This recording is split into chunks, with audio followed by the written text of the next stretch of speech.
Lysimachus was a Macedonian officer and diadochus of Alexander the Great, who became a basileus in 306 BC, ruling Thrace, Asia Minor and Macedon. Early life and career. Lysimachus was born in 362–361 BC, to a family of Thessalian Greek stock. He was the second son of Agathocles and his wife. There is some indication in the historical sources that this wife was perhaps named Arsinoe, and that Lysimachus' paternal grandfather may have been called Alcimachus. His father was a nobleman of high rank who was an intimate friend of Philip II of Macedon, who shared in Philip II's councils and became a favorite in the Argead court. Lysimachus and his brothers grew up with the status of Macedonians. All these brothers enjoyed with Lysimachus prominent positions in Alexander's circle and, like him, were educated at the Macedonian court in Pella. He was probably appointed somatophylax during the reign of Philip II. During Alexander's Persian campaigns, he was one of his immediate bodyguards. In 324 BC, in Susa, he was crowned in recognition for his actions in India. After Alexander's death in 323 BC, he was appointed to the government of Thrace as strategos Diadochi. In 315 BC, he joined Cassander, Ptolemy I Soter and Seleucus I Nicator against Antigonus I Monophthalmus, who, however, diverted his attention by stirring up Thracian and Scythian tribes against him. In 309 BC, he founded Lysimachia in a commanding situation on the neck connecting the Chersonese with the mainland. He followed the example of Antigonus I in taking the title of king. In 306–305 BC, he assumed the title of king, which he held until his death at Corypedium in 282/1 BC.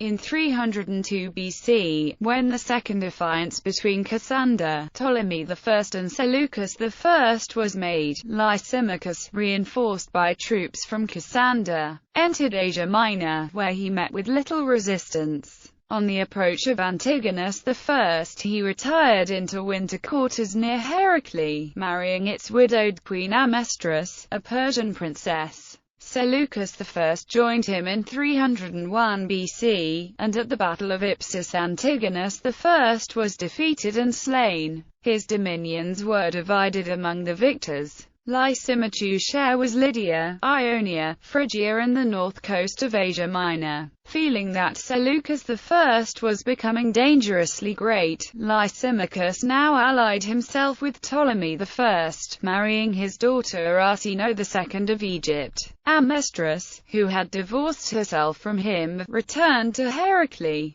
When Antigonus I's son Demetrius I renewed hostilities during his absence in Greece, Lysimachus seized his towns in Asia Minor, but in 294 BC concluded a peace whereby Demetrius I was recognized as ruler of Macedonia. He tried to carry his power beyond the Danube, but was defeated and taken prisoner by the Getter king Dromicetes, who, however, set him free on amicable terms. Demetrius I subsequently threatened Thrace, but had to retire due to a sudden uprising in Boeotia, and an attack from the king Pyrrhus of Epirus. In 288 BC, Lysimachus and Pyrrhus in turn invaded Macedonia, and drove Demetrius I out of the country. Lysimachus left Pyrrhus in possession of Macedonia with the title of king for around 7 months before Lysimachus invaded. For a short while the two ruled jointly, but in 285 BC Lysimachus expelled Pyrrhus, seizing complete control for himself. Later years.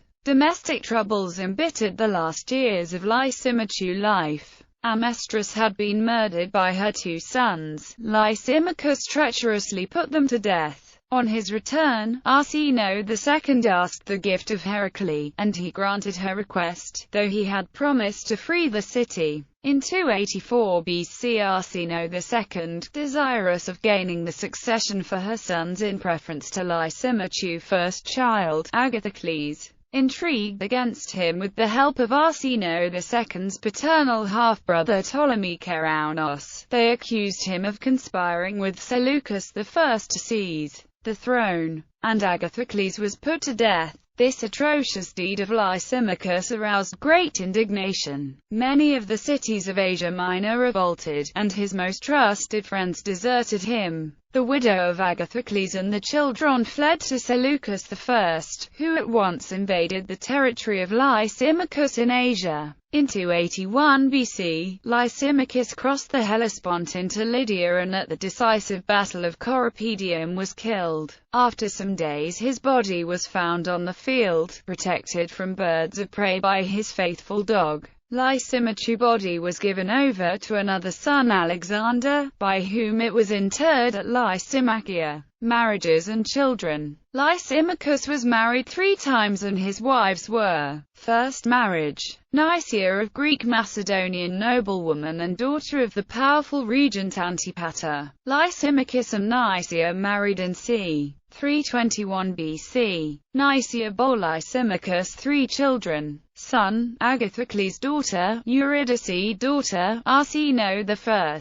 Nicaea most probably died by 302 BC. Second marriage, Persian princess Amestris. Lysimachus married her in 302 BC. Amestris and Lysimachus' union was brief, as he ended their marriage and divorced her in 300 and 299 BC. Amestris had 2 sons from a previous marriage. During their brief marriage, Amestris may have borne Lysimachus a child, perhaps a daughter who may have been the first wife of Ptolemy Keraunos. Third marriage, Ptolemaic Greek princess Arsinoe II. Arsinoe II married Lysimachus in 300 and 299 BC and remained with him until his death in 281 BC. Arsinoe II bore Lysimachus 3 sons: Ptolemy I Epigon, Lysimachus Philip. From an Odrysian concubine he had a son born to him called Alexander.